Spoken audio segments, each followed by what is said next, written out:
നമ്മുടെ ഇന്നത്തെ topic the mystery behind life's trials എന്നാണ്. The mystery behind life's trials. നമ്മുടെ ജീവിതത്തിലെ പരീക്ഷണങ്ങൾക്ക് പിന്നിലെ നിഗൂഢത എന്നാണ് മീനിങ്. അപ്പോൾ ലൈഫ് തന്നെ കുറച്ച് നിഗൂഢമാണ് എന്നതിൻ്റെ ഒരു സൂചനയാണ് ഈ ടൈറ്റിൽ തന്നെ ഉള്ളത്. മിസ്റ്ററി എന്ന് പറയുമ്പോൾ എപ്പോഴും നമ്മൾ ചോദിക്കുന്ന ഒരു ചോദ്യം വൈ എന്നാണ്. എന്തുകൊണ്ടാണ് പലതും സംഭവിക്കുന്നത്? അതിനുത്തരം തേടലാണ് നമ്മുടെ ജോലി. പലപ്പോഴും നമുക്ക് പലതും മീനിങ്ലെസ് ആയിട്ട് തോന്നാറുണ്ട്, അൺജസ്റ്റ് ആയിട്ട് തോന്നാറുണ്ട്, ന്യായമല്ല, ഇതൊന്നും ഇങ്ങനെ സംഭവിക്കാൻ പാടുള്ളതല്ല. Why is this happening to me എന്ന ചോദ്യമൊക്കെ വരും. ഫിലോസഫിക്കലായിട്ടുള്ള ആൾക്കാരൊക്കെ ചോദിക്കുന്ന ചോദ്യങ്ങളാണിത്.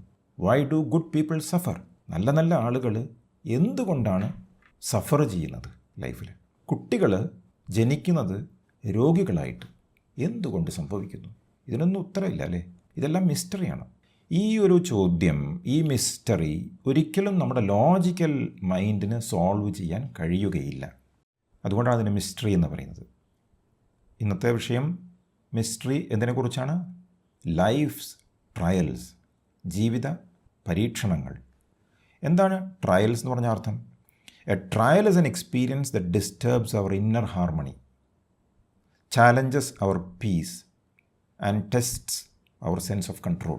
അപ്പോൾ ട്രയൽ എന്നാൽ നമ്മുടെ ഉള്ളിലെ ഒരു ഇന്നർ ഹാർമണി, ഉള്ളിലുള്ള ഐക്യം, ആ ഐക്യത്തെ ഡിസ്റ്റർബ് ചെയ്യുകയാണ് ചെയ്യുന്നത്, അസ്വസ്ഥമാക്കുകയാണ് ചെയ്യുന്നത്. ചാലഞ്ചസ് അവർ പീസ്, നമ്മുടെ സമാധാനത്തെ വെല്ലുവിളിക്കുകയാണ് ചെയ്യുന്നത്, ചോദ്യം ചെയ്യുകയാണ് ചെയ്യുന്നത്. നമ്മുടെ ജീവിതത്തിലുള്ള ഓരോ ട്രയലിനെ കുറിച്ചാണ് പറയുന്നത്. And tests our sense of control, നമ്മുടെ നിയന്ത്രണ ബോധത്തെ പരീക്ഷിക്കുകയാണ് ചെയ്യുന്നത്. അങ്ങനെയുള്ളൊരു അനുഭവത്തിനെ നമ്മൾ സാധാരണ ട്രയൽ എന്ന് പറയുന്നത്. അപ്പോൾ ഈ ട്രയൽ എന്ന് പറയുമ്പോൾ ഒരു റിയൽ പ്രോബ്ലമാണ് നമ്മുടെ ലൈഫിൽ. ഈ പ്രോബ്ലം എവിടെയാണ്? പുറത്താണ്, ലോകത്താണ്. പക്ഷെ പരീക്ഷണം എന്ന് പറയണമെങ്കിൽ പുറത്തായാൽ നമുക്കത് പരീക്ഷണമാവില്ല. അതൊരു ആന്തരിക അനുഭവമായിരിക്കണം. നിങ്ങൾക്കും എനിക്കും ആന്തരികമായ ഒരു സംഘർഷം ഉണ്ടാകുമ്പോൾ മാത്രമാണ് പുറമേയുള്ള വിഷയം ഒരു ട്രയലാണ്, പരീക്ഷണമാണ് എന്ന് നമ്മൾ പറയുകയുള്ളൂ. മറ്റൊരു വ്യക്തിക്ക് ഉണ്ടാകുന്ന ട്രയൽ നമുക്ക് ഒന്നുമല്ല.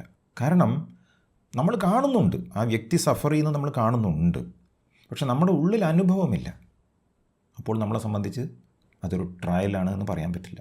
ട്രയലാകുന്നത് നമ്മുടെ മനസ്സിനെ അത് ബാധിക്കുമ്പോഴാണ്. നമ്മുടെ ആന്തരികമായ അവസ്ഥയെ അത് ബാധിക്കുമ്പോൾ അതൊരു പരീക്ഷണമായി എന്ന് പറയാം. നമ്മുടെ മനസ്സിൻ്റെ സ്വസ്ഥത നമുക്ക് നഷ്ടമാവുകയാണ് ചെയ്യുന്നത്.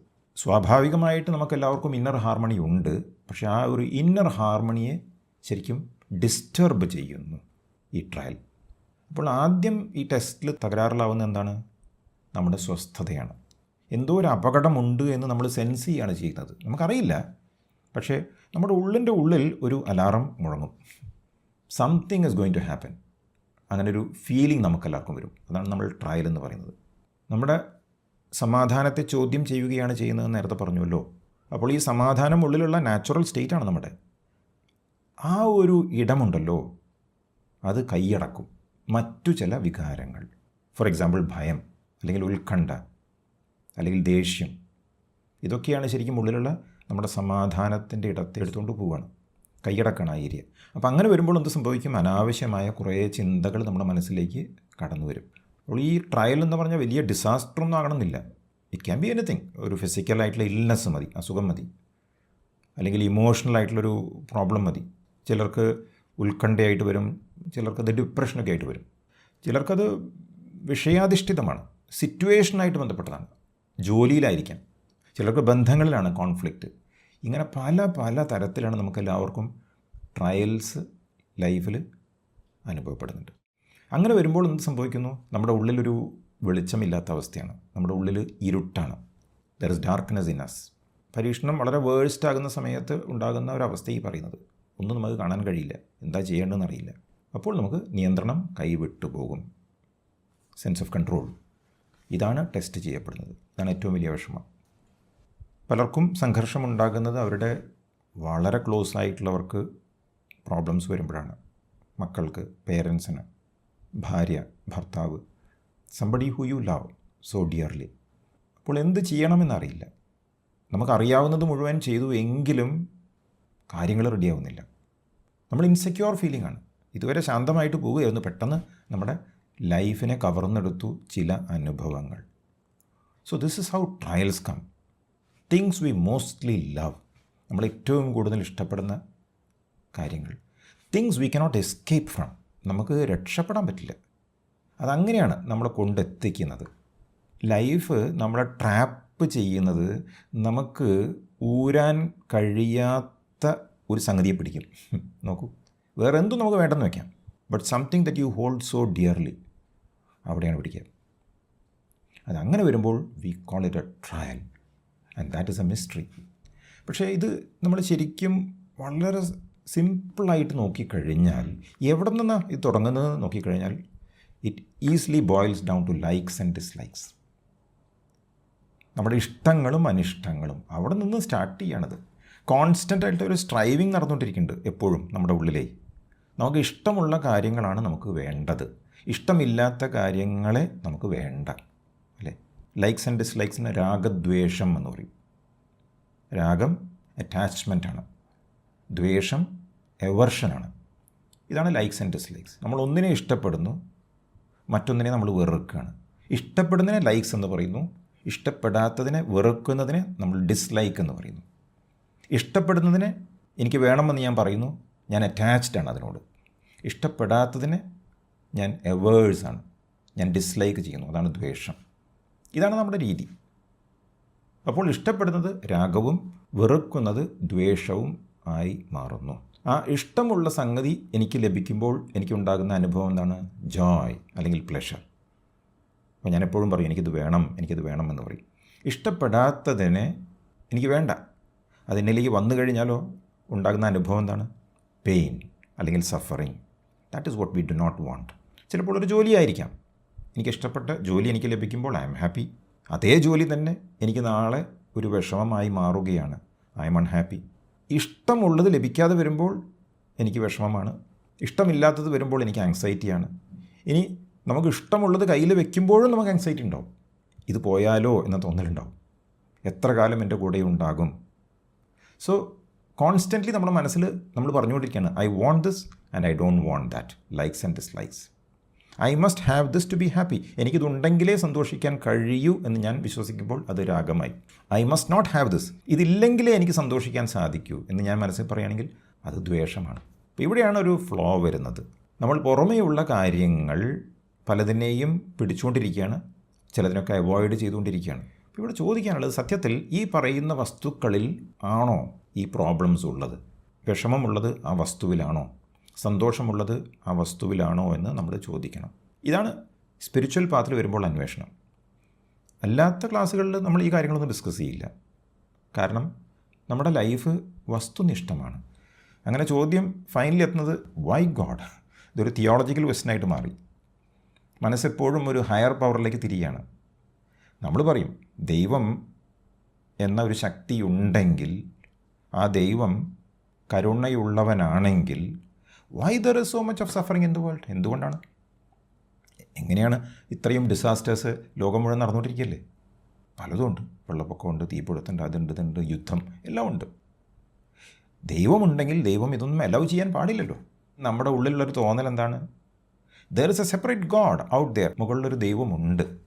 And there is a separate me, ഒരു ഞാൻ ഇവിടെ താഴെയുണ്ട്. ആ മുകളിലുള്ള ദൈവം ഈ താഴെയുള്ള എനിക്ക് പലതും തന്നുകൊണ്ടിരിക്കുകയാണ്. രമണ മഹർഷി ഇതിനെക്കുറിച്ച് പറയുന്നത് എന്തിനാ ദൈവത്തെക്കുറിച്ച് വറി ചെയ്യുന്നതെന്നാണ്. ടോക്സിൽ മഹർഷി പറയുന്നുണ്ട് Y worry about God and Y worry about the world? ഇത് രണ്ടും ചോദിക്കുന്നു. ഈ രണ്ട് അന്വേഷണത്തിൽ നമുക്ക് സമാധാനം ലഭിക്കില്ല എന്നുള്ളതാണ്. തീർച്ചയായും നിങ്ങൾ ശരീരമാണ് എന്ന് വിശ്വസിക്കുന്നുണ്ടെങ്കിൽ ലോകമുണ്ട്. നിങ്ങൾ ശരീരമാണ് എന്ന് വിശ്വസിക്കുന്നില്ല എന്ന് വിചാരിക്കുക, അപ്പോൾ ലോകത്തിന് പ്രസക്തി കുറവാണ്. ലോകം അവിടെ ഉണ്ട്, പക്ഷെ നമ്മളെ ബാധിക്കില്ല. അപ്പോൾ നമ്മുടെ ലൈഫിൽ ഈ ഒരു പാറ്റേൺ വരുമ്പോൾ ഇങ്ങനെ മനസ്സിലാക്കാൻ പറ്റും. പുറമേ ഒബ്ജക്റ്റായിട്ട് നമ്മുടെ കരിയർ കാണിക്കുകയാണ്. കരിയർ ജോലിയാണ്, എന്തും ആയിക്കോട്ടെ, കുടുംബമായിക്കോട്ടെ, ക്യാൻ ബി എനിത്തിങ്, ഇവിടെ കരിയറായിട്ട് കാണിക്കുകയാണ്. അപ്പോൾ നമ്മൾ വിശ്വസിക്കുകയാണ് ആ കരിയറിൽ നിന്ന്, ആ ജോലിയിൽ നിന്ന്, അല്ലെങ്കിൽ ബിസിനസ്സിൽ നിന്നാണ് എന്നിലേക്ക് ഒരു പ്രത്യേക ഫീലിംഗ് വരുന്നത്. ഞാൻ ഇഷ്ടപ്പെടുന്ന ഫീലിംഗ് ആണെങ്കിൽ ആ ഫീലിംഗ് എന്നെ ഐ ഫീൽ ഗുഡ് എന്ന് പറയിക്കുന്നു, അല്ലേ? That career goes well and I become happy, it brings happiness. അപ്പോൾ ഐ ആം ഹാപ്പി. ആ കരിയർ ശരിയായിട്ട് പോയിട്ടില്ല, അല്ലെങ്കിൽ ഉള്ള കരിയർ, എൻ്റെ ജോലി നഷ്ടപ്പെട്ടു എന്ന് വിചാരിക്കുക, അല്ലെങ്കിൽ ബിസിനസ് തകരാറിലായി, നഷ്ടങ്ങൾ സംഭവിച്ചു തുടങ്ങിയെന്ന് വിചാരിക്കുക. അപ്പോൾ അവിടെ നിന്ന് വരുന്ന ഫീലിംഗ് എന്താണ്? അൺഹാപ്പിനെസ് ആണ്. So I am unhappy. ഇങ്ങനെയല്ല നമ്മൾ പറയാം, അങ്ങനെ നമ്മൾ പറയാം. ഒരു പുതിയ car, it makes me happy, I am happy. ഒരു പുതിയ വീട് മേക്സ് മീ ഹാപ്പി, അപ്പോൾ ഐ ആം ഹാപ്പി എന്ന് പറയും. പഴയ car, it does not make me happy, ഞാൻ പറയും ഐ ആം അൺഹാപ്പി എന്ന്, അല്ലേ? വീട് പഴയതായി, ഐ ആം നോട്ട് ഹാപ്പി. നോക്കൂ, ഇതെല്ലാം ഓബ്ജക്ട്സ് ആണ്. കരിയർ ആയാലും ശരി, കാറായാലും ശരി, വീടായാലും ശരി, ബന്ധങ്ങളായാലും ശരി. നമ്മൾ വിചാരിക്കുകയാണ് ഈ ഓബ്ജക്ട്സിലാണ് ശരിക്കും സന്തോഷമുള്ളത് അല്ലെങ്കിൽ ദുഃഖമുള്ളത് എന്ന് നമ്മൾ വിചാരിച്ചു കഴിഞ്ഞു. എന്നിട്ട് നമ്മൾ ലേബൽ ചെയ്തു, ഇന്നത് സംഭവിച്ചു കഴിഞ്ഞാൽ മാത്രമേ എനിക്ക് സന്തോഷം ഉണ്ടാവുകയുള്ളൂ അല്ലെങ്കിൽ ദുഃഖം മാറുകയുള്ളൂ എന്ന് ഒരു വസ്തുവിൽ ആരോപിക്കുകയാണ്. നമ്മുടെ സന്തോഷമായിക്കോട്ടെ ദുഃഖമായിക്കോട്ടെ. രമണ മഹർഷി വ്യക്തമായി പറയുന്നു ഹുവമായിൽ, there is no happiness in any object of the world. ലോകത്തിലെ ഒരു വസ്തുവിലും സന്തോഷമില്ല. നമുക്ക് അത്ര പെട്ടെന്ന് ദഹിക്കാൻ പറ്റില്ല. ഇത് വേറെ ലെവലിലാണ് മഹർഷി പറയുന്നത്. നമുക്ക് ഈ സത്യം അറിയണമെങ്കിൽ മഹർഷി പറയുന്ന പ്രാക്ടീസ് നിരന്തരമായി ചെയ്തു കഴിഞ്ഞാൽ മാത്രമേ ഇത് ബോധ്യമാവുകയുള്ളൂ. ഇവിടെ there is no happiness in any object of the world എന്ന് പറയുമ്പോൾ പെട്ടെന്ന് നമ്മുടെ മനസ്സിലേക്ക് വരെ പുറമേയുള്ള ഒബ്ജക്ട്സ് ആണല്ലേ? No, there are deeper meanings also. നിങ്ങൾ ശരീരമാണെങ്കിൽ പുറമേയുള്ള ഒബ്ജക്ട്സാണ് മഹർഷി ഉദ്ദേശിക്കുന്നത്. പക്ഷേ നിങ്ങൾ ശരീരമല്ല എങ്കിലോ? If you are not your body, അങ്ങനെ വരുമ്പോൾ നിങ്ങളുടെ ശരീരവും ഒബ്ജക്റ്റ് അല്ലേ? ആണ്. So your body is also an object. There is no happiness in any object of the world എന്ന് പറയുമ്പോൾ നിങ്ങളുടെ ശരീരത്തിലും ഹാപ്പിനെസ് ഇല്ല എന്ന മഹർഷി പറയുന്നത്. നിങ്ങൾ മനസ്സാണ് എന്ന് വിശ്വസിക്കേണ്ടതെന്ന് പറയാം. നിങ്ങൾ മനസ്സുമല്ല എന്ന ഒരു യാഥാർത്ഥ്യം നിങ്ങൾക്ക് വെളിവായിട്ടുണ്ടെങ്കിൽ മനസ്സോ ഒബ്ജക്റ്റ് അല്ലേ? അതെ. എങ്ങനെയാണ് മനസ്സ് ഒബ്ജക്റ്റാന്ന് പറയാൻ സാധിക്കുക? പറ്റും. കുറച്ചു മുമ്പ് നിങ്ങൾ ചിന്തകളെ വാച്ച് ചെയ്തു അല്ലേ? നിങ്ങളുടെ മനസ്സിലേക്ക് ചിന്തകൾ വരുമ്പോൾ ഈ ചിന്ത വന്നു എന്ന് മനസ്സിലാക്കി. അപ്പോൾ ആ മനസ്സിലാക്കുന്ന ഒരു വ്യക്തി അവിടെ ഉണ്ടല്ലോ. ചിന്തകളെ മനസ്സിലാക്കാൻ ഒരു ചൈതന്യം അവിടെ ഉണ്ടെങ്കിൽ ആ ചിന്ത പിന്നെ എന്താണ്? ഒബ്ജക്റ്റ് അല്ലേ? ആണ്. There is no happiness in any object of the world എന്ന് പറഞ്ഞാൽ ആ മനസ്സിൽ എന്ത് വന്നാലും അതും ഹാപ്പിനെസ് അല്ല എന്നാണ് ഉദ്ദേശിക്കുന്നത്. ആ മനസ്സിൽ സന്തോഷം വരുന്ന കാര്യങ്ങളൊന്നും സത്യത്തിൽ നമുക്ക് സന്തോഷം തരില്ല എന്നാണ് അർത്ഥം. നമ്മളെല്ലാവരും മനസ്സിൽ സന്തോഷം കണ്ടുപിടിക്കാൻ ഓടി നടക്കുന്നവരല്ലേ? അതെ. ഇതാണ് mystery. So your mind is also an object. Maharshi പറയുന്നത് നമ്മുടെ സെൽഫാണ് എല്ലാം. സന്തോഷം എന്നത് ആത്മാവിൻ്റെ സ്വഭാവമാണെന്നാണ് പറയുന്നത്. സന്തോഷവും ആത്മാവും രണ്ടും രണ്ടല്ല. And he continues, we imagine through our ignorance that we derive happiness from objects. നമ്മുടെ അജ്ഞതയിലൂടെ വസ്തുക്കളിൽ നിന്നാണ് നമുക്ക് സന്തോഷം ലഭിക്കുന്നത് എന്ന് നമ്മൾ സങ്കല്പിക്കുന്നു. ഇവിടെ ഇഗ്നറൻസ് ആണ് മഹർഷി പറയുന്നത് അല്ലേ? ഏറ്റവും വലിയ ignorance I am the body എന്നാണ്. ഞാൻ ഈ ശരീരമാണ് എന്ന അജ്ഞതയുണ്ടല്ലോ, അതിൽ നിന്നാണ് ബാക്കിയെല്ലാം ഉടലെടുക്കുന്നത്. ഞാൻ ഈ ശരീരമാണ് എന്ന് ഉറച്ചു വിശ്വസിക്കുമ്പോൾ I start seeking happiness in objects. God is telling us, അല്ലെങ്കിൽ life is telling us there is no happiness out there എന്ന്. രമണ മഹർഷി പറഞ്ഞ അതേ കാര്യം നമ്മുടെ ലൈഫ് നമ്മളോട് പറയുകയാണ്. നിങ്ങളുടെ ഉള്ളിലുള്ള ആ ചൈതന്യം നിങ്ങളെ ബോധ്യപ്പെടുത്താണ് ഇറ്റ് ഇസ് നോട്ട് ദെയർ.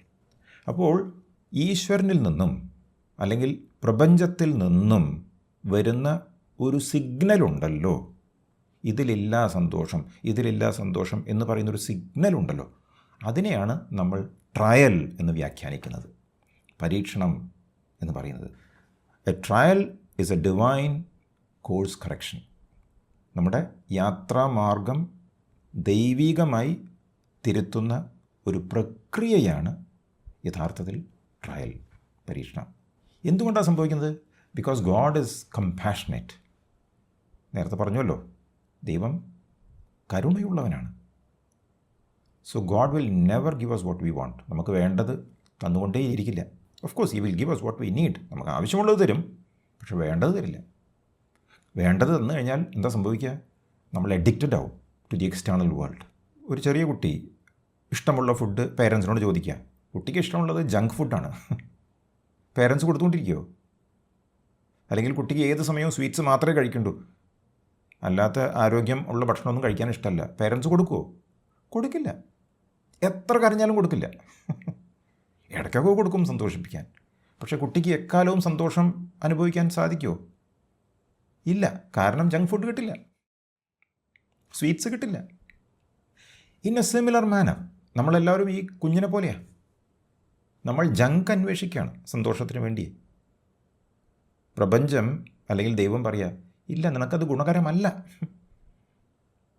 കുറേ സമയം നമുക്കത് കിട്ടാതെ പോകുമ്പോൾ നമ്മൾ പറയും, ട്രയലായിപ്പോയല്ലോ, ഇതെന്തൊരു പരീക്ഷണം, ഇതെന്തൊരു ദൈവമാണെന്ന് പറയും. കുഞ്ഞുങ്ങൾ ചോദിക്കുന്നത് പോലെ, ഇതെന്തൊരച്ഛനാണ്, ഇതെന്തൊരമ്മയാണ്, എനിക്ക് വേണ്ടതൊന്നും തരുന്നില്ല. കുട്ടി ഇഗ്നറൻ്റാണ് ഭക്ഷണത്തിൻ്റെ കാര്യത്തിൽ. നമ്മൾ ഇഗ്നറൻ്റാണ് ലൈഫിൻ്റെ കാര്യത്തിൽ. അപ്പോൾ ഈ ലോകം നമുക്ക് വേണ്ടത് ഡെലിവർ ചെയ്യുന്നില്ല. ഇതാണ് സത്യം. എല്ലാവരുടെയും അനുഭവം തന്നെയാണ്. എത്ര വലിയ ആളുടെ കേസായാലും സാധാരണ വ്യക്തിയുടെ കേസായാലും അവർക്ക് വേണ്ടത് മുഴുവൻ ഡെലിവർ ചെയ്യില്ല. ഉള്ളത് ചിലപ്പോൾ നഷ്ടപ്പെടും. അനാരോഗ്യം വരുമ്പോൾ നമുക്ക് മനസ്സിലാകും, ആരോഗ്യം എന്ന് പറയുന്നത് ടെമ്പററിയാണ്. It is not permanent. എക്കാലവും ആരോഗ്യം ഉണ്ടാകില്ല. നഷ്ടം വരുമ്പോൾ നമുക്ക് മനസ്സിലാകും, ലാഭം ടെമ്പററിയാണ്. ബന്ധങ്ങൾ മുറിഞ്ഞു പോകുമ്പോൾ നമുക്ക് മനസ്സിലാകും, റിലേഷൻഷിപ്സ് ടെമ്പററിയാണ്. ഫെയിലിയർ വരുമ്പോൾ നമുക്ക് മനസ്സിലാകും, സക്സസ് ടെമ്പററിയാണ്.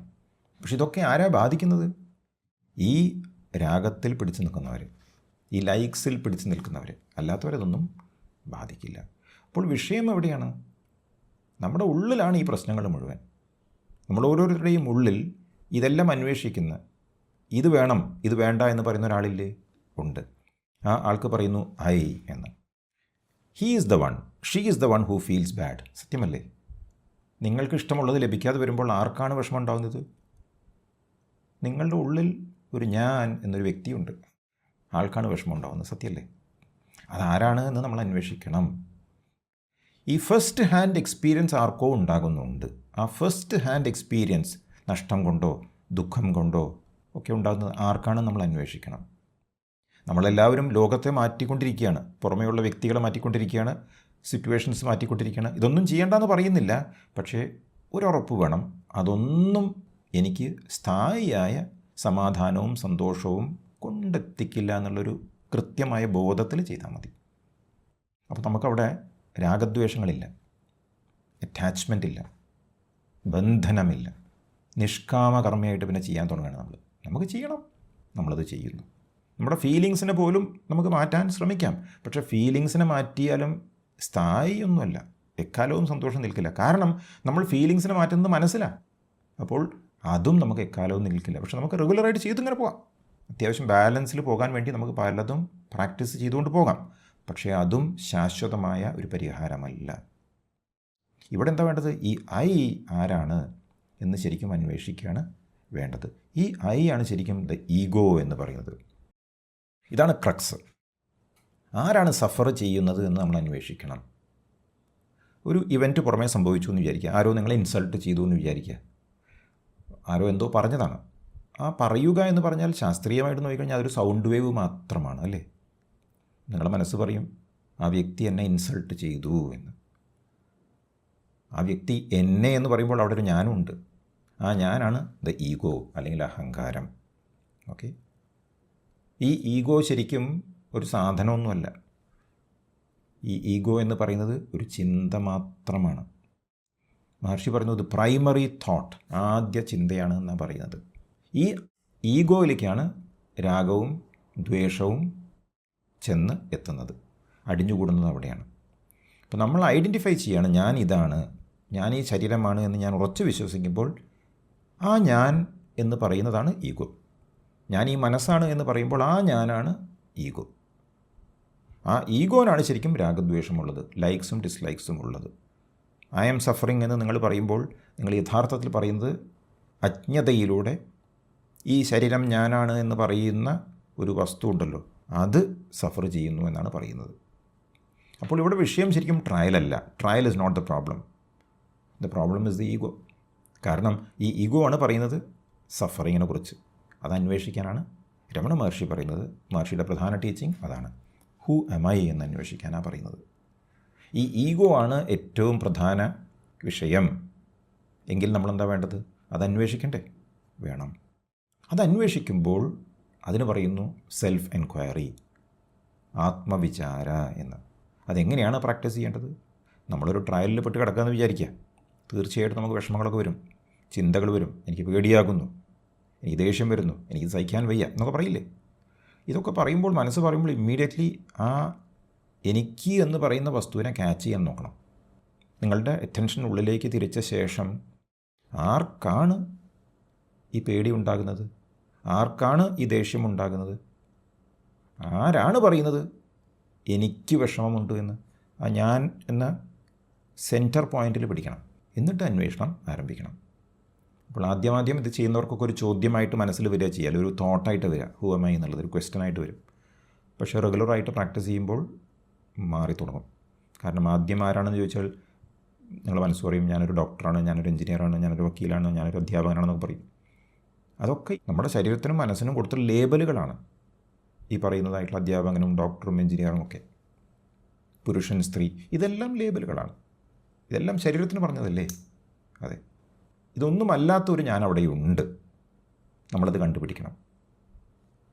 പിന്നെ ഈ ചോദ്യങ്ങൾ ചോദിക്കുമ്പോൾ ഒരിക്കലും നമ്മളൊരു ഉത്തരം കണ്ടെത്താൻ വേണ്ടി ചോദിക്കുന്ന ചോദ്യമല്ല.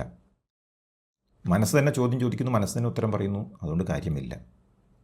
നമ്മൾ ഫിസിക്കൽ ആയിട്ടുള്ള റെൽമിൽ ഉത്തരം കണ്ടെത്താനുള്ള ചോദ്യം ചോദിക്കലല്ല ഹൂ എം ഐ. ശരിയായ സത്യം അറിയാൻ വേണ്ടി വളരെ ജിജ്ഞാസയോടെ ഒരു അന്വേഷണം ആരംഭിക്കുകയാണ് ചെയ്യുന്നത്. ചിലർ പറയും ഞാൻ മനസ്സാണ് എന്ന് പറയും. അത് പറയുന്നത് മനസ്സല്ലേ? ഒരു ഉത്തരം മനസ്സിൽ നിന്ന് വന്നു കഴിഞ്ഞാൽ ഉടനെ അതിനെ തള്ളിക്കളയണം. തള്ളിക്കളയുന്നത് നേത്തി എന്ന് പറഞ്ഞാൽ, ഇത് ഞാനല്ല എന്ന് പറഞ്ഞിട്ട് നമ്മൾ തള്ളിക്കളയാണ് ചെയ്യുന്നത്. ഞാൻ പ്രാണനാണെന്ന് പറയും, അതും പറയുന്നത് മനസ്സാണേ. അതിനെയും തള്ളിക്കളയണം. ഞാൻ ഈ ആത്മാവാണെന്ന് പറഞ്ഞാൽ പോലും തള്ളിക്കളയണം. അത് പുസ്തകത്തിൽ വായിച്ച് പഠിക്കാൻ വരുന്നൊരു സംഗതിയാണ്. ഞാൻ ആത്മാവാണ്, ഞാൻ കോൺഷ്യസ്നെസ് ആണ്, ഞാൻ ബ്രഹ്മനാണെന്നൊക്കെ പറയുന്നത് മഹാവാക്യങ്ങളാണ്. പക്ഷെ നമ്മളെ സംബന്ധിച്ച് ഞാൻ ആരാണ് എന്ന ചോദ്യത്തിനുള്ള ഉത്തരം മനസ്സ് ഇതൊക്കെയാണ് പറയുന്നത് എങ്കിൽ അതിനെ ഒന്നും വിശ്വസിക്കാൻ പാടില്ല. കാരണം പറയുന്നത് മനസ്സാണേ. ഇതാണ് ഇതിൽ ഏറ്റവും ഒരു ട്രിക്കി ആയിട്ടുള്ള സംഗതി. പ്രത്യേകിച്ച് നമ്മൾ പലതും വായിച്ച് പഠിച്ചിട്ടുള്ളവർക്കൊക്കെ വിഷമം, അതൊക്കെ പെട്ടെന്ന് വരും. അതൊന്നും ആൻസേഴ്സ് അല്ല. അത് നമുക്ക് ആൻസർ പാടില്ല, വേണ്ട. സർഫസ് ലെവൽ ആൻസേഴ്സാണ് ഈ പറഞ്ഞതൊക്കെ. അതൊക്കെ നിങ്ങൾ തള്ളിക്കളഞ്ഞ ശേഷം വീണ്ടും ആഴത്തിലേക്ക് ഇറങ്ങിയിട്ട് നമുക്ക് നമ്മളെ തന്നെ അറിയാൻ പറ്റണം. സെൽഫ് റിയലൈസേഷനാണ് നമ്മുടെ ഉദ്ദേശം. ആ സെൽഫിനെ റിയലൈസ് ചെയ്യുക എന്നാണ് നമ്മുടെ ലക്ഷ്യം. അപ്പോൾ തുടക്കത്തിൽ നമ്മൾ ചോദിക്കുമ്പോൾ ഹൂ എം ഐ എന്നുള്ളത് തീർച്ചയായിട്ടും ഒരു ചിന്തയായിട്ട് വരും. പല ഉത്തരങ്ങളും വരും. തോട്ടായിട്ട് ഇങ്ങനെ വന്നുകൊണ്ടിരിക്കും. ഈ തോട്ട്സ് വന്നുകൊണ്ടിരിക്കുന്ന സമയത്ത് ഒരിക്കലും അതിനെ നമ്മൾ അംഗീകരിക്കരുത്. ഓക്കെ, മനസ്സിലാക്കാനുള്ളത് ഈ ചിന്തകൾക്കൊരിക്കലും നമുക്ക് ഒരു പരിഹാരം തരാൻ സാധിക്കില്ല. നമ്മുടെ മിസ്റ്ററി ഉണ്ടല്ലോ, സോൾവ് ചെയ്യാൻ ചിന്തകളെ കൊണ്ട് പറ്റില്ല. നമുക്ക് എന്താ വേണ്ടത്? ഈ സഫർ ചെയ്യുന്ന ഞാനുണ്ടല്ലോ, ഒരു സഫറർ, അതാണ് ദ ഈഗോ. അതിനെ കണ്ടെത്തുക തന്നെ വേണം. രമണ മഹർഷി പറയുന്നത് നമ്മുടെ എല്ലാ വിഷമങ്ങൾക്കും, അൺഹാപ്പിനെസ്സിൻ്റെ കാരണം ഈഗോ മാത്രമാണ്, വേറൊന്നുമല്ല. ഈഗോ ഉണ്ടെങ്കിൽ അൺഹാപ്പിനെസ് താനെ വരും. നമുക്ക് അൺഹാപ്പിനെസ് വന്നിട്ടുണ്ടെങ്കിൽ ഒരാളെയും കുറ്റപ്പെടുത്തേണ്ട ആവശ്യമില്ല, നമ്മുടെ ഈഗോനെ കുറ്റപ്പെടുത്തിയാൽ മതി. നമ്മുടെ ഈഗോ എന്ന് പറഞ്ഞാൽ ഞാൻ ഈ ശരീരമാണ് എന്ന മിഥ്യാധാരണ. അതിൽ നിന്നും നമുക്ക് പുറത്തു കിടക്കാൻ പറ്റണം. അതാണ് ജ്ഞാനം. അത് ഇൻ്റലക്ച്വലി ആദ്യം നമുക്ക് ക്ലാസ്സുകളിലൂടെ കിട്ടും. പിന്നെ അത് അനുഭവ തലത്തിൽ വരണം. ഞാൻ ഈ ശരീരമല്ല എന്നുള്ള ബോധം സ്ട്രോങ് ആകുന്ന സമയത്ത് ഈഗോ ആകെ അവിടെ പിടിച്ചു നിൽക്കാൻ പറ്റാത്തൊരവസ്ഥയായി. അപ്പോൾ ഈ പറഞ്ഞ വിഷയങ്ങളൊക്കെ ഓട്ടോമാറ്റിക്കായിട്ട് നമ്മളിൽ നിന്നും മാറിത്തുടങ്ങും. ഈഗോ ഇല്ലെങ്കിൽ വിഷമം ഉണ്ടാവില്ല എന്ന് മഹർഷി കൃത്യമായിട്ട് പറയുന്നുണ്ട് ടോക്സിൽ. നമ്മുടെ മിസറിയുടെ സോഴ്സ് എന്താണ്? ഉറവിടം ഈഗോ ആണ്. അപ്പോൾ നമ്മുടെ ലൈഫിലുള്ള ട്രയൽസ് എല്ലാം ആർക്കാണ് ഉള്ളത്? എല്ലാം ഈഗോ ആണുള്ളത്. ഓക്കെ, ശരീരത്തിനും മനസ്സിനും ഉള്ളത്. നമ്മൾ ഈ ശരീരമാണ്, ഈ മനസ്സാണ് എന്ന് വിശ്വസിക്കുന്നിടത്തോളം കാലം പല വഴികളിലൂടെ ട്രയൽസ് വന്നുകൊണ്ടേയിരിക്കും, പരീക്ഷണങ്ങൾ വന്നുകൊണ്ടേയിരിക്കും. പക്ഷേ ഏറ്റവും വലിയ ഒരു സന്തോഷമുള്ളൊരു കാര്യം വെച്ചാൽ നമ്മൾ ഈ ശരീരമല്ല, നമ്മൾ മനസ്സുമല്ല. അപ്പോൾ എന്ത് ട്രയൽ വന്നാലും യഥാർത്ഥ ഒരു ഞാനവിടെ നമ്മുടെ ഉള്ളിലുണ്ട്. ആ ഞാനെ ബാധിക്കുന്നില്ല.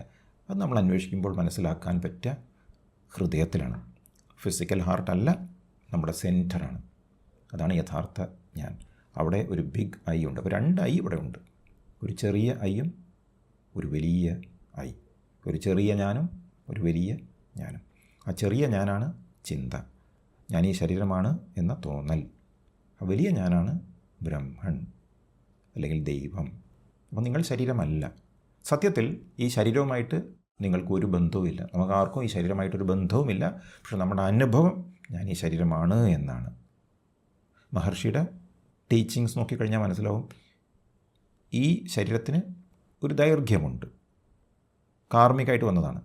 അതിനൊരു അവസാനവുമുണ്ട്. അത് വന്നു പോകും. പക്ഷേ വന്നു പോകാത്തതായ ഒരു സത്യം, അതാണ് നിങ്ങൾ. ഈ ശരീരത്തെ അറിയുന്ന ആ ചൈതന്യം, അതാണ് യഥാർത്ഥത്തിൽ നിങ്ങൾ. മഹർഷിയുടെ ജീവിതാനുഭവം തന്നെ സത്യത്തിൽ ഇതൊക്കെ കാണിച്ചു തരുന്നതാണ്. ഇത് മഹർഷി ശരീരം വിട്ടുപോകുന്നതിന് കുറച്ച് മുമ്പുള്ള ഒരു ഫോട്ടോഗ്രാഫാണ്. 1950 ഏപ്രിൽ 14 മഹർഷി ശരീരം വിട്ടുപോയത്. അപ്പം 1940കളിലായ സമയത്ത് മഹർഷിയുടെ ശരീരം കുറച്ച് വീക്കായി തുടങ്ങി. 1949 ഇടത്തെ കയ്യിൽ ഒരു ചെറിയ ഗ്രോത്ത് കണ്ടത്. അപ്പോൾ ഡോക്ടർ പരിശോധിക്കുന്ന അത്രയ്ക്കൊന്നും വിഷയമല്ല എന്ന് വിചാരിച്ച് എന്ത് ചെയ്തു, ആ ഗ്രോത്ത് കട്ട് ചെയ്ത് കളഞ്ഞു. പക്ഷേ പിന്നീടാണ് മനസ്സിലായത് ആ ഗ്രോത്ത് പോയിട്ടില്ല, അതൊരു മാലിഗ്നൻറ്റ് ട്യൂമറായിരുന്നു, സർക്കോമ എന്ന് പറഞ്ഞു. അങ്ങനെ അത് സ്പ്രെഡ് ചെയ്യാൻ തുടങ്ങിയപ്പോൾ ഇവർക്കെല്ലാവർക്കും ടെൻഷനായി. അങ്ങനെ ഓരോ ഡോക്ടറും വന്നിട്ട് മാക്സിമം പരിശോധിച്ച് തുടങ്ങി. ഏറെ ഡോക്ടേഴ്സ്, പല ട്രഡീഷൻസിലുള്ള ഡോക്ടേഴ്സ് വന്നിട്ട് ചികിത്സ തുടങ്ങി. പക്ഷേ ഈ ക്യാൻസർ സ്പ്രെഡ് ചെയ്തുകൊണ്ടേയിരുന്നു. അപ്പോൾ മഹർഷിയുടെ ജീവിതാനുഭവങ്ങളിൽ നിന്ന് പഠിക്കുക എന്ന് പറയുമ്പോൾ, മഹർഷി തൻ്റെ ശരീരത്തെക്കുറിച്ചുള്ള ഒരു തീരുമാനത്തിലും ഒരു താല്പര്യം കാണിച്ചില്ല എന്നുള്ളതാണ്. നിങ്ങൾക്കെല്ലാവർക്കും എന്താണോ വേണ്ടത് ചെയ്തോളൂ എന്ന നിലപാടായിരുന്നു മഹർഷിക്ക്. അപ്പോൾ ആദ്യത്തെ ഒരു ഓപ്പറേഷൻ കഴിഞ്ഞു, അൺസക്സസ്ഫുള്ളായി. ഗ്രോത്ത് തിരിച്ചു വന്നു, പിന്നെയും ചെയ്തു. ടോട്ടൽ 4 സർജറി ചെയ്തു. കണ്ടീഷൻ മോശമാവുന്ന സമയത്ത് തീർച്ചയായിട്ടും കൂടുതൽ ട്രീറ്റ്മെൻറ്റ് കൊടുത്തു തുടങ്ങി. പലതരം കൺസൾട്ടേഷൻസ് ആശ്രമത്തിൽ നടക്കാൻ തുടങ്ങി. ഈ 4 സർജറി കഴിഞ്ഞിട്ടും ഒരു രക്ഷയുമില്ല എന്ന് കണ്ട സമയത്ത് എല്ലാവർക്കും വിഷമായി തുടങ്ങി. പ്രത്യേകിച്ച് ഡിവോട്ടീസൊക്കെ ഉണ്ടല്ലോ, അവർക്കൊന്നും ഇത് സഹിക്കാൻ പറ്റില്ല. മഹർഷിക്ക് യാതൊരു വിഷയവുമില്ല. ഈ ശരീരത്തിന് എന്തൊക്കെ കൊടുക്കണം ചെയ്യണമെന്ന ഡിസ്കഷനിലൊന്നും മഹർഷി ഒന്നും മിണ്ടുന്നില്ല. പലർക്കും ഇതൊരു ഓടായിട്ട് തോന്നാം. പക്ഷേ മഹർഷി അനുഭവത്തിലൂടെ കാണിച്ചു തരാണ് ഞാനിതൊന്നും അല്ല എന്ന്. ഓക്കെ, പക്ഷേ മഹർഷിയുടെ അനുഭവം മാത്രമാണ്. ഡിവോട്ടീസിന് അതല്ലല്ലോ അനുഭവം. അവരെ സംബന്ധിച്ച് മഹർഷി ഗുരുവാണ്. മഹർഷി പോയി കഴിഞ്ഞാൽ പിന്നെ ആരും ഇല്ല. അപ്പോൾ അവർ മാക്സിമം ട്രൈ ചെയ്തു, എന്തെങ്കിലുമൊക്കെ ആയിട്ട് ചെയ്തു. മോഡേൺ മെഡിസിനായിരുന്നു കൂടുതലായിട്ട് ചെയ്തത്. ആയുർവേദ ട്രൈ ചെയ്തു, ഹോമിയോപ്പതി ട്രൈ ചെയ്തു, എല്ലാം ചെയ്തു. എന്ത് ചെയ്തിട്ടും ഒരു കാര്യവും ഉണ്ടായില്ല. മഹർഷിയുടെ നിലപാട് എന്താണെന്നറിയോ? Let it run it's course എന്നായിരുന്നു. ഡേവിഡ് ഗോഡ്മാൻ വളരെ വ്യക്തമായിട്ട് പറയുന്നുണ്ട്. അതിനൊരു ദൈർഘ്യമുണ്ട്, ഇത്രയും കാലം അതങ്ങനെ പോട്ടെ. ഇതായിരുന്നു മഹർഷിയുടെ ഒരു നിലപാട്. മഹർഷിയുടെ സ്വന്തം പ്രിസ്ക്രിപ്ഷൻ എന്താ വെച്ചാൽ ഇതിനൊന്നും ചെയ്തിട്ട് കാര്യമില്ല. പക്ഷേ നേരത്തെ പറഞ്ഞ രീതിയിൽ ഡിവോട്ടീസിന് അതൊരിക്കലും ഒരു ഓപ്ഷൻ ആയിട്ടുണ്ടായില്ല. അവർ മാക്സിമം ട്രൈ ചെയ്തു. Because they could not see their guru failing physically. എങ്ങനെയെങ്കിലും ഏതെങ്കിലും ഇൻ്റർവെൻഷൻ ഉപയോഗിച്ച് തിരിച്ചു കൊണ്ടുവരണം എന്നുള്ളൊരു വിചാരം മാത്രമായിരുന്നു. പക്ഷേ മഹർഷിയുടെ കേസിൽ he was not at all attached to his body. Total life സ്പാനിൽ അങ്ങനെയായിരുന്നു. അപ്പോൾ കുട്ടികൾ വീട്ടിൽ കളിപ്പാട്ടങ്ങൾ എടുത്ത് കളിച്ചോട്ടെ എന്നുള്ള നിലപാടിലായിരുന്നു മഹർഷി. എല്ലാവരും തൻ്റെ ശരീരം കൊണ്ട് കളിച്ചോട്ടെ എന്നുള്ളൊരു നിലപാടായിരുന്നു അത്രേ. ഒരൊറ്റ പ്രാവശ്യമാണ് മഹർഷി ഇടപെട്ടത്. എപ്പോഴാണെന്നറിയോ? എന്ത് ചെയ്തിട്ടും ഈ സാർക്കോമ ക്യൂർ ആകുന്നില്ല എന്ന് മനസ്സിലായപ്പോൾ അവസാനം ഡോക്ടേഴ്സ് പറഞ്ഞു, ഇനി ട്രീറ്റ്മെൻ്റ് ഒന്നും ഫലിക്കില്ല, നമുക്കൊന്നേ ചെയ്യാൻ പറ്റൂ, നമുക്ക് ആംപ്യൂട്ടേറ്റ് ചെയ്യണമെന്ന് പറഞ്ഞു, കൈമുറിച്ച് മാറ്റണമെന്ന് പറഞ്ഞു. അവിടെയാണ് മഹർഷി പറഞ്ഞത് പറ്റില്ല എന്ന്. He put his food down. അത് മാത്രം സമ്മതിച്ചില്ല. എന്തുകൊണ്ടാണ് അങ്ങനെ പറഞ്ഞതെന്നുള്ളത് പറഞ്ഞിട്ടില്ല. But he simply did not want. ഒരു പക്ഷേ അത് ചെയ്തിട്ടും കാര്യമില്ല എന്നുള്ള മഹർഷിക്ക് അറിയാമായിരിക്കാം. അപ്പോൾ എന്താ ചെയ്യാൻ പറ്റും? ഒന്നും ചെയ്യാൻ പറ്റില്ല. സോ ട്രീറ്റ്മെൻറ്റ് പറ്റാവുന്ന രീതിയിലൊക്കെ എല്ലാവരും ചെയ്തുകൊണ്ടിരുന്നു, ഒന്നും ഫലിച്ചില്ല. അങ്ങനെ 1950 വീണ്ടും വളരെ മോശമായി. കാരണം ഇത് കൂടുതലായിട്ട് ഡെവലപ്പ് ചെയ്തുകൊണ്ടിരിക്കില്ലേ. അപ്പോൾ ആ സമയത്ത് ഒരു വില്ലേജിലുള്ളൊരു ഹെർബലിസ്റ്റ് വന്നു അത്രേ. പച്ചമരുന്നൊക്കെ അരച്ച് തേച്ചിട്ട് അസുഖം മാറ്റുന്ന ഒരാളാണ്. നാൾ വന്നിട്ട് മഹർഷിയോട് പറഞ്ഞു, എനിക്കൊന്ന് ട്രീറ്റ് ചെയ്യാൻ പറ്റുമോ എന്ന് ചോദിച്ചു. ഓ എന്താണെന്ന് വെച്ചു, പച്ചമരുന്നല്ലേ. മഹർഷി സമ്മതിച്ചു. അങ്ങനെ ഇയാൾ എന്ത് ചെയ്തു, പച്ചമരുന്നൊക്കെ അരയ്ക്കാൻ തുടങ്ങി. കയ്യിൽ ആ ഭാഗത്ത് വെച്ചിട്ട് നന്നായിട്ട് കെട്ടി. എന്നിട്ട് കുറച്ച് ദിവസം ഈ കെട്ടഴിക്കാൻ പാടില്ല, മരുന്ന് വലിക്കുമോ നോക്കട്ടെ എന്ന് പറഞ്ഞു. മഹർഷി ഓക്കെ പറഞ്ഞു, കെട്ടിവെച്ചു. ഡോക്ടേഴ്സിന് ഒട്ടും സഹിച്ചില്ല. കാരണം ഓരോ ദിവസം കഴിയുമ്പോഴും മഹർഷിയുടെ കണ്ടീഷൻ വേഴ്സ്റ്റായിക്കൊണ്ടിരിക്കുകയാണ്. എല്ലാ ചികിത്സയും വർക്ക് ചെയ്യാതിരിക്കുമ്പോൾ ഒരു സാധാരണ പച്ചമരുന്ന് ഒരാൾ തേച്ചത് ഡോക്ടേഴ്സിന് തീരെ സഹിച്ചില്ല. അങ്ങനെ കുറച്ച് കഴിഞ്ഞപ്പോൾ അവരെല്ലാവരും ഇടപെട്ടു. അവർ പറഞ്ഞു എത്രയും പെട്ടെന്ന് ഇതെടുത്ത് മാറ്റണം, നമുക്ക് മോഡേൺ മെഡിസിൻ തന്നെ ചെയ്യണം എന്ന് പറഞ്ഞു. മഹർഷി അത്ര തൃപ്തിയായിട്ടില്ല എന്ന് കേട്ടത്, എങ്കിലും ആരോടും നോ പറയാത്ത സ്ഥിതിക്ക് അത് സമ്മതിച്ചു. അങ്ങനെ ഞാൻ തന്നെ കെട്ടഴിക്കാൻ പറഞ്ഞു. മഹർഷി ആ കെട്ടൊക്കെ അഴിച്ചു. പക്ഷേ ഒരു സാധനം വേസ്റ്റ് ചെയ്യാൻ പൊതുവേ തൃപ്തിയുള്ള ഒരാളല്ല മഹർഷി, ആയിരുന്നില്ല. അപ്പോൾ ഇതെന്തെങ്കിലും ചെയ്യണ്ടേ, ഈ മരുന്ന് ഇത്രയും മെനക്കെട്ടിട്ട് കയ്യിൽ വെച്ചതല്ലേ. അപ്പോൾ അദ്ദേഹം അവിടെ ഒരു ഡിവോട്ടീനെ സ്പോട്ട് ചെയ്തു. ആ ഡിവോട്ടീൻ്റെ കഴുത്തിലൊരു മുഴ ഉണ്ടായിരുന്നു, അത്രേ, ക്യാൻസറസ് ആയിരുന്നു. മഹർഷി പറഞ്ഞു എന്തായാലും എൻ്റെ കയ്യിൽ ഇത് വെക്കാൻ ഇവരാരും സമ്മതിക്കുന്നില്ല, നിൻ്റെ അസുഖമെങ്കിലും മാറുമെന്ന് നോക്കട്ടെ എന്ന് പറഞ്ഞിട്ട് അവൻ്റെ കഴുത്തിലേക്ക് വെച്ച് കൊടുത്തു. അത്രേ. ആ ഡിവോട്ടി രക്ഷപ്പെട്ടു എന്നാണ് പറയുന്നത്. മഹർഷി രക്ഷപ്പെട്ടില്ല. അപ്പോൾ ഇതിൽ നിന്നൊക്കെ കുറേ കാര്യങ്ങൾ നമുക്ക് പഠിക്കാനും മനസ്സിലാക്കാനും ഉണ്ട് ലൈഫിലുള്ള ചില അനുഭവങ്ങളിലൂടെ. Basically he's telling us that I am not my body. നമ്മളാരും ഈ ശരീരമല്ല. അത് പ്രൂവ് ചെയ്യാനാണ്. അല്ലെങ്കിൽ മഹർഷിയെ പോലെയുള്ള ഒരു ജ്ഞാനിക്ക് ഇങ്ങനത്തെ ഒരു അസുഖം വരേണ്ട കാര്യമില്ലല്ലോ എന്ന് നമുക്ക് തോന്നാം. അപ്പോൾ ഈ ഞാൻ ആരാണ് എന്ന ചിന്തയിൽ ഒരിക്കലും നമുക്ക് ശരീരത്തിൽ നമ്മുടെ മനസ്സിനെ പിടിച്ചു വെച്ചുകൊണ്ട് ഞാൻ ഈ ശരീരമാണ് എന്ന് പറഞ്ഞാൽ ഒരു മീനിങ്ങും ഇല്ല. മഹർഷിയുടെ മെയിൻ ടീച്ചിങ് അതായിരുന്നു. മഹർഷി അവസാനം വരെ ജീവിതത്തിൽ കാണിച്ചു കൊടുത്തതും അതുതന്നെയായിരുന്നു.